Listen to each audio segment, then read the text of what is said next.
Hi friends welcome back to Rashmi tutorial. तो 23 रु मिलिबो दशम प्रमाणपत्र क्यों 23 रु तो जानापी वीडियोटी को शेष पर्यंत देखिए बिना स्किप करके आउ जदि चैनल नुआ थे ताहले प्लीज सब्सक्राइब करी पाखरे थिबा बेल आइकन टी प्रेस करदेवे एंड ऑल नोटिफिकेशन क्लिक करदेवे जहाँद्वारा ये टाइप इंपोर्टेंट वीडियो मु अपलोड कले तार नोटिफिकेशन सर्वप्रथम आपण मान पाखरे पहुँची पार कही माध्यमिक शिक्षा परिषद द्वारा गत जून 25 तारिख में प्रकाशित चलित दशम और राज्य मुक्त विद्यालय परीक्षा फलर प्रमाणपत्र गुड़िक राज्यर समस्त जिला शिक्षाधिकारी कार्यालय किंबा निर्धारित हेडक्वार्टर विद्यालय जुलाई 22 सुधा उपलब्ध हेब माने यही मास 22 सुधा उच्च विद्यालय प्रधान शिक्षक माने सेठारे निजर परिचय देखाई टाबुलेसन रेजिस्टर कृतकार्य छात्र छात्री माइग्रेशन प्रमाणपत्र अकृतकार्य छात्र छात्री नंबर तालिका आदि प्रमाणपत्र जुलाई 23 तारिख संग्रह करने को बोर्ड पक्षर परामर्श दि जाइए।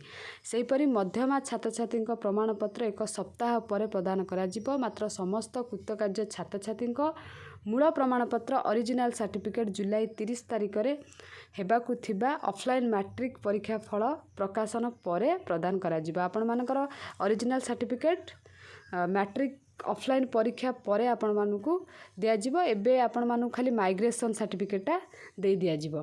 तो आपण माने जाइकी आपण कोनोसी जिला शिक्षाधिकारी कार्यालय माने ऑफिस बीओ ऑफिस जोटा अच्छी आपण मानकर सेठू जाइकी आनिबे नहले कोनोसी हेडक्वार्टर स्कूल तरफ स्कूल ले कांटेक्ट कले से माने कहि देबे केउठी आपण माने आनिबे।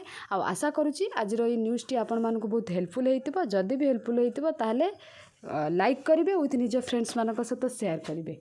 धन्यवाद।